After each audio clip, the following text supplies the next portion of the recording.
Alright, today we're going to take a look at quadratic equations again. This is going to look really familiar and really similar to what we've already done. The big difference here is this a term. Okay, the big difference is that we are now going to have what's called a leading coefficient. Okay, there's going to be a number out in front of that first x squared. There's a couple different things we can do and some things we want to check, but the process of what we're doing is the same. It just gets a little more complicated is all. Okay. But still factoring, still looking for two numbers that multiply to this and add to that, same kind of idea. In the last lesson we factored quadratic expressions of the form ax squared plus bx plus c. So we've done this before. The big difference is that we've always done it when a equals 1. Now we're going to apply the same factoring methods when a is not 1. Okay, so that'll be the big difference. If we say the dimensions of a rectangle are formed by the algebra tiles are the factors of 2x squared plus 5x plus 3, then the factors of 2x squared plus 5x plus 3 are x plus 1 and 2x plus 3. So if we were to multiply 2x plus 3, okay, if we were to multiply that by x plus 1, we would get 2x squared plus 5x plus 3. That line is, whew. Okay, we would get that. All right.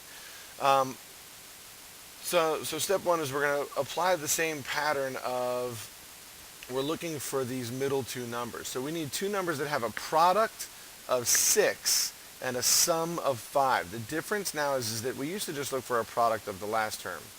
Okay, but now we're multiplying 2 times 3. So we need two numbers that have a product of 6 and they add to get 5. Okay, and those two numbers end up being 2 and 3.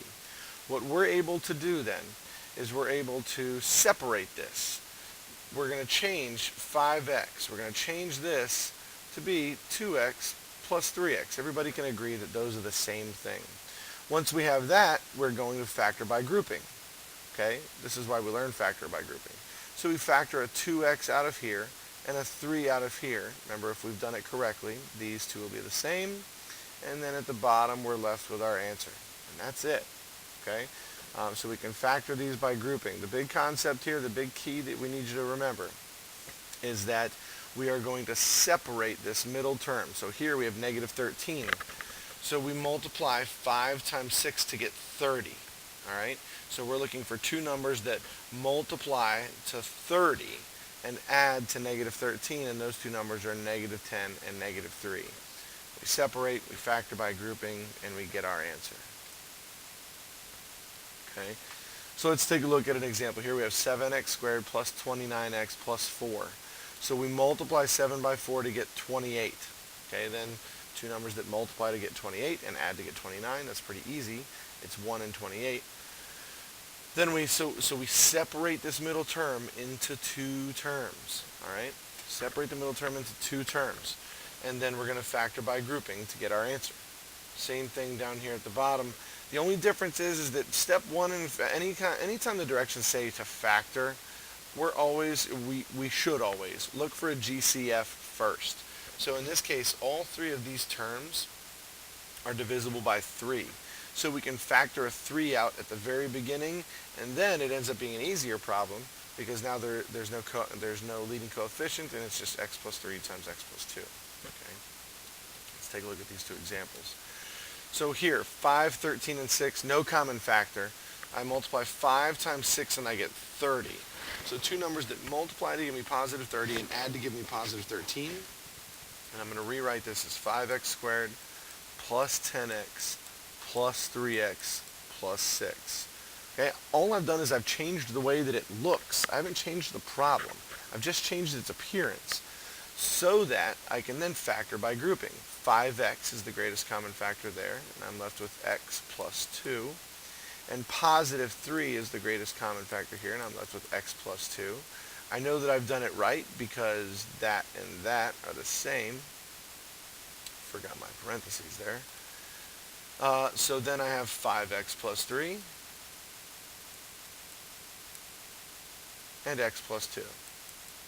And as always, I can check my answers really simply just by multiplying those two back together. Take a look over here at this one. There is a common factor here. These are all even numbers, so I can factor out a 2.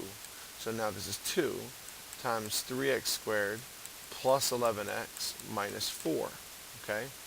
Negative 4 times 3 gives me negative 12. So I'm looking for two numbers that multiply to give me negative 12, okay, and add to give me 11, okay? Add to give me 11. So this is positive 12x minus 1x, and then the minus 4.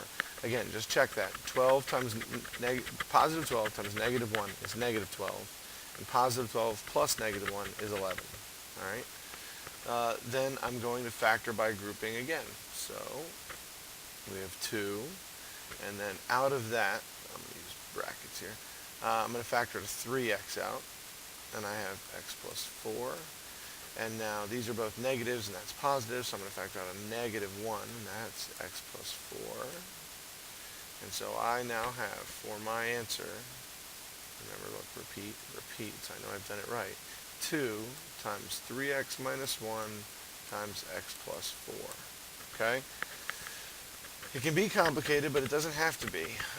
Sometimes the signs are different. This is the same as what we did in the previous unit. The signs can be different. It just, it changes the numbers we use, but the process is still the same.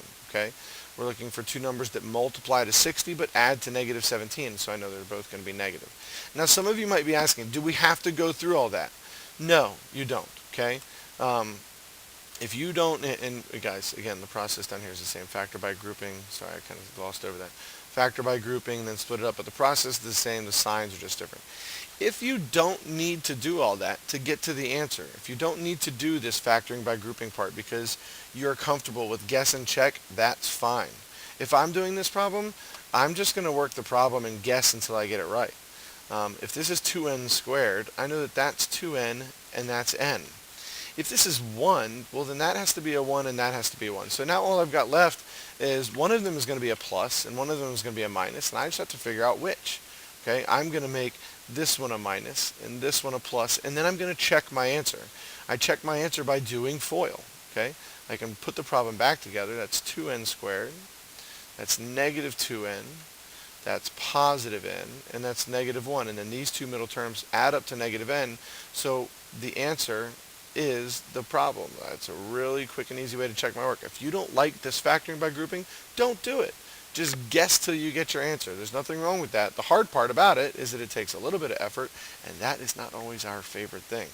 Take a look at this one. Is there a greatest common factor here? Do you notice anything? You should notice right away that these are all divisible by 5. So I factor out a 5, and now I have 2y squared minus 7y plus 6. Again, you can do the factoring by grouping if you want, and if you need me to go over that way in class, I'll go over that way on this problem with you again. But I think the better we are with numbers, the more practice we have at these, we can go straight from the problem to the answer if we're willing to guess and check. 2y squared has got to be 2y and y. And then if this is a negative and that's a positive, then these have to both be negatives. Okay? Because a negative times a negative is a positive, and a negative plus a negative is a negative. Now I'm just looking for numbers. So say I put in, I'll get it wrong the first time on purpose so we can see. Say we get a 3 there and a 2 there. Well, then I check it. The only term I'm really checking is I'm looking for this middle term. Negative 2 times y is negative 2y. And 2y times negative 3 is negative 6y. And that adds up to negative 8y, so that's not correct. So I brought my eraser today. So I'm going to erase it. And now I'm just going to switch places. Put the 3 here and the 2 there. Negative 3 times y is negative 3y. 2y times negative 2 is negative 4y. And when I add them up, they add up to negative 7y. So I got it right. You can do it either way. You can guess and check. You can use the factor by grouping. I don't care. I think those of you that are really comfortable with numbers and addition and subtraction and multiplication of negatives are going to want to do it that way, and that's fine. On these two examples, all that happens here is that there are no numbers that work. There is no way to graph this or to factor this. Okay? When we have 4r squared minus r plus 7. Okay? I don't know why I rewrote it other than just to rewrite it. If I were to try to factor this, no matter what I did, I would never find, this is, I multiply these and I get 28. So we're looking for factors of 28 that add up to negative 1, and they don't exist. So that's not factorable. Okay? Over here, this one is prime. Over here, well, 2 times negative 5 is negative 10. Okay? And two numbers that multiply to negative 10 and add to 3, well, 5 and negative 2 work. So that one is factorable. Okay? So let's see. 2x and x, and then 1 and 5, and then let's make this positive and that negative, and then let's check our answer. Okay? 5x minus 2x is 3x. Now, another thing that you can do, if you think one is prime, but you're not sure, put in your graphing calculator. Yikes. Put in your graphing calculator and see what you get. Okay? Go here and actually put in 4 and r squared minus r plus 7 and graph that. Okay, I can't see it, so let's change my view window. Let's make it standard. And it's all the way up here. And we know that the solutions are where it crosses the x-axis. And since it doesn't, it's prime. Whereas if we go back to this one, 2x squared, let's go back. Let's put in this one, 2x squared plus 3x minus 5. And let's draw that one. And look, we have solutions here. Okay, it crosses the x-axis, so that one is not prime. All right. Solving equations by factoring, same exact thing that we did in the last unit, except for now we have a leading coefficient. Nothing new, nothing different. Okay, still solving, except for now we're going to get an x equals. We're going to get a number. Okay, so let's take a look at this one.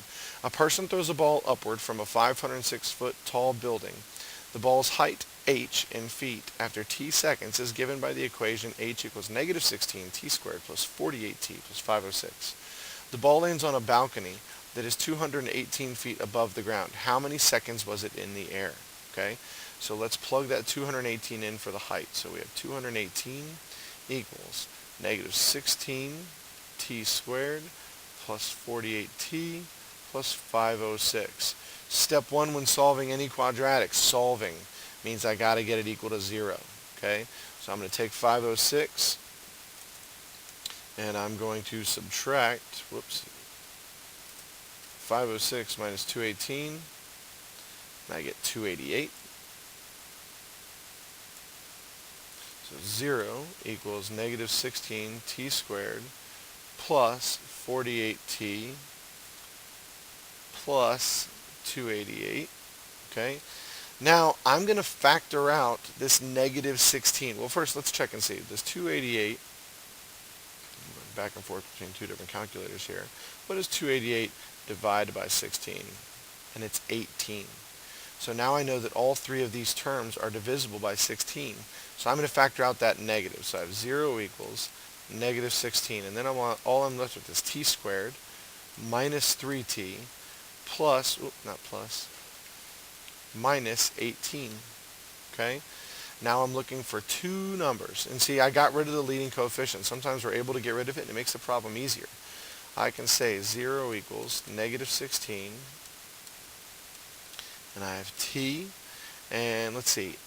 Multiply to negative 18. That's also t. But add to negative 3. That's going to be negative 6 and positive 3. Negative 6 times 3 is negative 18. Negative 6 plus 3 is negative 3. So that's my answer. And that, well, that's my factored form. Then I'm going to go for my answer. I'm going to say t equals 6 or negative 3. And since we're talking about time, negative 3 is not correct because we don't have a time machine. So 6 seconds is the answer.